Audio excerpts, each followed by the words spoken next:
በስመ አብ ወወልድ ወመንፈስ ቅዱስ አሐዱ አምላክ አሜን። በስመ አብ ወወልድ ወመንፈስ ቅዱስ አሐዱ አምላክ አሜን። በስመ አብ ወወልድ ወመንፈስ ቅዱስ አሐዱ አምላክ አሜን። ሰላም ሰላም ስድራ ሉል እግዚአብሔር ከመይ ትውዕሉ ከመይ ተምስዩ ኣነ ኣምላኽ ይመስገን ሰላም እየ።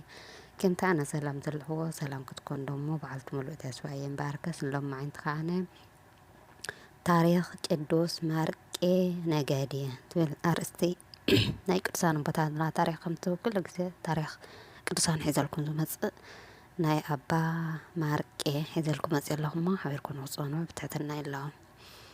ቅዱስ ማርቄ ነገዲ ቅዱስ ማርቄ ትውልዱ ሃገሩ ከተማ አንጾኪያ ኣብ ግብፂ እዩ። እዚ ቅዱስ ኣቦ ስርሑ ነጋዳይ ኮይኑ ሓደ ግዝፈር ዝስሙ ዓርኬ ነበሮ። ኣዝዮም ዝፋቀሩ ነበሩ። እንተኾነ ግና ብኩሉ ነገር እኳ እንተተፋቀሩ ኣብ መንጎኦም ዘየራክብ ዓብይ ፍልሊ ብምንባሩ ንሱ ድማ ግዙፋር መምላኺ ጣዖት ብምዃኑ እዩ። ካብ ዕለታት ሓደ መዓልቲ ግዙፈርን ማርቄን ክነግዱ ናብ ሓንቲ ከተማ ናብ ገደዳ ትበሃል ቦታ እናኸዱ መንገዲ ስለ ዘይነበሮም ንኣስታት 5 መዓልቲ ብጫካ በረኻ ብኣግራብን ብኣእዋምን ዝተኸበ ድሕሪ ምኻዶም ቅዱስ ማርቄ ብብርቱዕ ሕማም ይሓምቕ እሞ እቲ ክንሰግደሉ ኢሉ ተማሊኡዎም ዝነበረ 4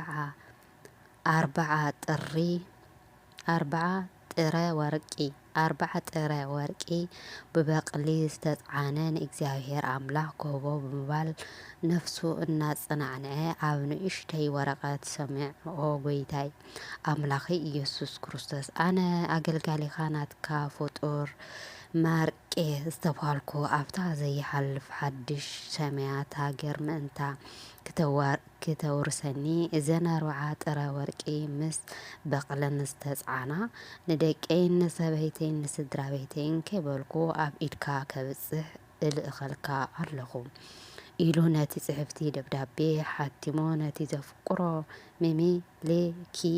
መምለኪ ጣዖት ዓርኩ በቴናቱ ዘምልኾ ኣምላኽ ኣምሒሉ ከምዚ በሎ ክመውት ከለኹ ከይትቐብረኒ ጥራይ እዘን 4 ጥረ ወርቂ ምስ በቕለን ንጎይታናን መድሃኒናን ኢየሱስ ክርስቶስ ወዲ እግዚአብሔር ህያው ኣብ ኢድ እንተዘይ ኮይኑ ንኻልእ ከይትህብ ኢሉ ተለቦ።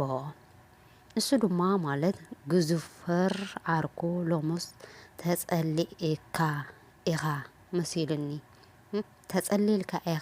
መሲልኒ እቲ እትብሎ ዘለኻሲ ትፈልጦ ዶሎኻ ኣይሁድ ሒዞሞ ገሪፎምዎ እንደገና ኣብ መስቀል ሰቂሎም ቀቲሎምዎ ኣብ መበል ሳልሳይ መዓልቲ ድማ ንሰማይ ዓሪጉዶ ኣይበልካንን እሞ ድማ ሕጂ ንሰማይ ክንፊ ኣውፂአ ክበርር ዲኻ ደሊኻኒ ኢሉ እዚ ነገር እዚ ሲ ሕሰብ ደኣ እምበር ከምዚ ንስኻ ትብሎ ዘለኻሲ ክብለካ ኣይከኣልኩን እዩ በሎ።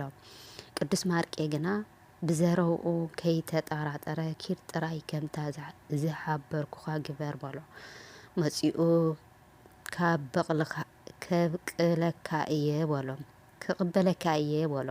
ቅዱስ ማርቄ ክመውት ምስ ደለየ ኣይተተንክየኒ ስለ ዝበሎ ግዙፋር ኣብ ርሑቕ ቦታ ኮይኑ ይዕዘቦ ነበረ። ከምዚ ድማ ረአየ ልብሲ ብርሃን ዝሓዙ መላእክቲ ክወርዱ ምስኣቶም ድማ ጻድቃን ሰማዕታት ነቢይ ዳዊትን ብመሰንቆ እናዘመሩ መንፈስ ቅዱስ ብኣምሳለ ርግቢ 3 ግዜ ንስግኡ ክዛወሩ ይርኡ።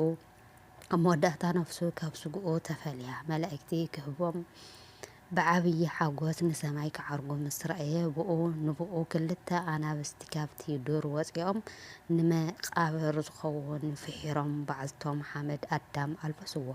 ድሕሪ እዚ ግዙፋር ብዝረኣዮን ብዝሰምዖን መሳጢ ዝኾነ ምስጢራት እናተደነቐ ነቲ ሓደራ ዝተዋህቦ ክፍጽም ኣንፈቱ ናብ ሃገረ አንጾኪያ እትርከብ ቤተ ክርስቲያን ኣምርሐ።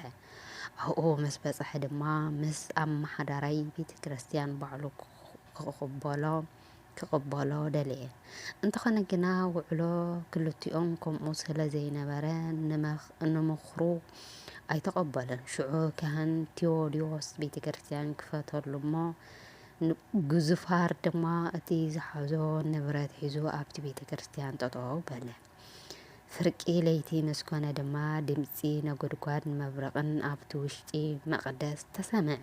ብፍላይ ብርሃን እቲ ቤተ ክርስቲያን ተጐልባቶ ጐይታናን ኣምላኽናን መድኃኒናን ኢየሱስ ክርስቶስ እውን ከም ፀሓይ ደሚቑ ኣብቲ ልዕሊ ታወት ምስ ኩሎም መላእክቲ ኣብ ዙርኡ ከቢቦሞ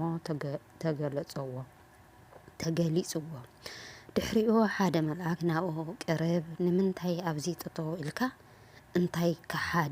ኣንታ ከሓዲ ግዙፋር ምስ በሎ ንሱ ድማ ብዛዕባ ብፁዕ ወቅዱስ ማርቄ ዝሃቦ ሓደራ ነጊሩ ዘይኮነን ንጐይታናን ኣምላኽናን መድኃኒናን ኢየሱስ ክርስቶስ ንኻሊእ ዝቕበል ሓላፍነት ሓደራ ከም ዘይተዋህቦ ድሕሪ ምግላጹ እቲ መልኣክ በለ ተረዳእ ኣስተውዕል እዚ እዩ ፈጣሪና ነዚ ድማ እዩ ሓደራ ዝበለካ ቅድሚ ኩሉ ነገር ናብኡ ስገድ በሎ። ምስ ሰገደ ኣሚነ ኣለኹ ፈጣሪ ምዃንካ ብዘካ ከዓ ንዓለም ዘመሓድር የልወን።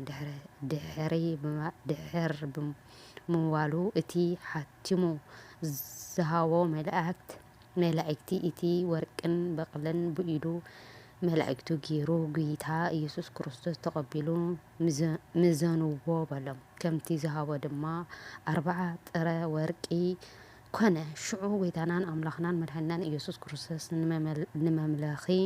ንመምለኺ ጣዖት ግዙፋር ናብቲ ኣመሓዳሪ ቤተ ክርስቲያን ካህን ቴዎድዮስ ከይዱ ክጥመቕ ኣዘዞ።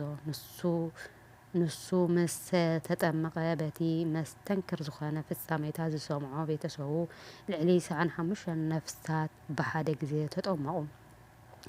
ኣብ መወዳእታ ቅዱስ ማርቄ በቲ ከይበለኒ ከይበለ ንኽሕድ ብፃዩ ቃል ምኽሪ ስቕለቱን ግርፈቱን ናይ መድኃኔ ዓለም ብምንጋሩ ንሱን ቤተ ክርስቲያን ካብ ናይ ዘለኣለም ጥፍኣት ኣናገፎም። ንሱ ድማ በቲ ኩሉ ዝገበሮ ቅድሚ ምማቱ ካብ ኣምላኽ ቃል ኪዳን ተቐቢሉ ከምቲ ኣብ ላዕሊ ዝተጠቐሰ ብዕለት 3 ወርሒ ሚያዝያ ህይወቱ ካብ ስግኡ ተፈልየ ናብ ዘለኣለማዊ መንግስተ ሰማያት ብዓብይ ክብሪ ብክንፈ መላእክቱ ዓረገ። አሜን። ወስብሐት ለእግዚአብሔር ወለወላዲቱ ድንግል ወለመስቀሉ ክቡር። በረከት ረድኤት ናይ አባ ማርቄ ይሕደረና። ወስብሐት ለእግዚአብሔር።